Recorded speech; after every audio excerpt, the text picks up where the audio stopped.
But when the state fails to be the state,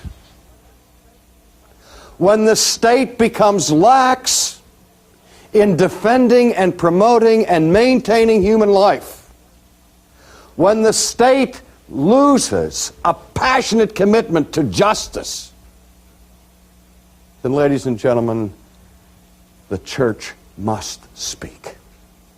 And every Christian is called to speak and to vote on these areas. No Christian ever has the right to vote for his own personal vested interests. No Christian ever has the right to vote for an unjust law. In other words, no Christian, no person ever has the right to do what is wrong. Let me say it again. No one ever has the right to do what is wrong. But how many times have you heard this phrase? In the midst not only of the abortion controversy, but every time an ethical issue is in dispute in terms of civil legislation, you hear it. It's become almost a refrain. You can't legislate morality. Now again, that phrase, that maxim, has undergone an evolution, a change in its historic meaning. Originally, people protested against passing laws that tried to curb or restrain or restrict the morality of people. And the people were saying, you know, just because you pass a law against stealing does not mean now automatically no one will ever steal. Because people will find ways to break laws. But morality in this sense, that you can't legislate morality, originally meant you can't legislate behavior. You can pass laws that you hope will give moral direction and perhaps influence the morality of the community. But the very fiat, the very act of enacting the law doesn't in and of itself change the behavior.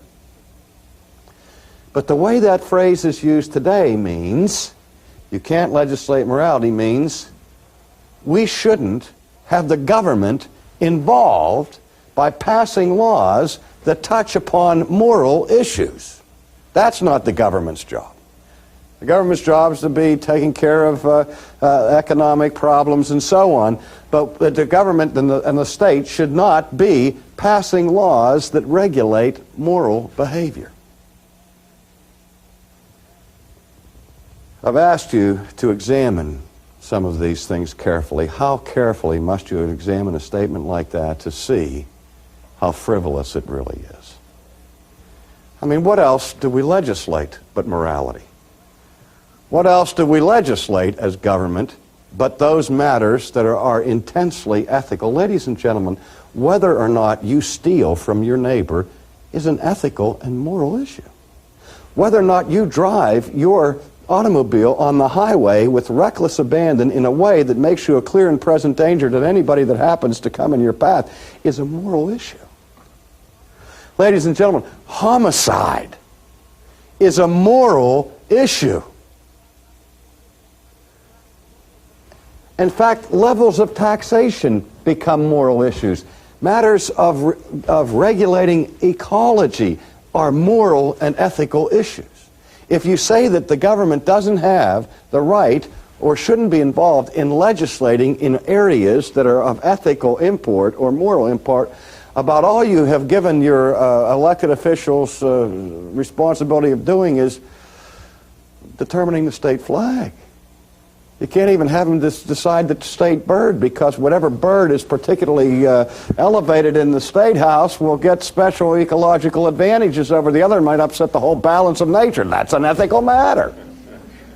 Don't you see that when we are in the arena of legislation, we are dealing with profoundly ethical issues, none perhaps more deeply ethical than this question of abortion. My convictions on abortion have been strongly influenced by my religious convictions and my theological convictions. Does that mean now that as a Christian I'm disenfranchised from speaking on this question? Does that mean that anyone who is persuasive of a particular ethic from a religious orientation no longer has the right to vote? Again, I still don't have the right to vote my religious convictions that would bind another person's theological conscience. But it is the role of the church to be the church. And it is the responsibility of the state to be the state, to promote justice, to defend life, to protect life, wherever that life is found.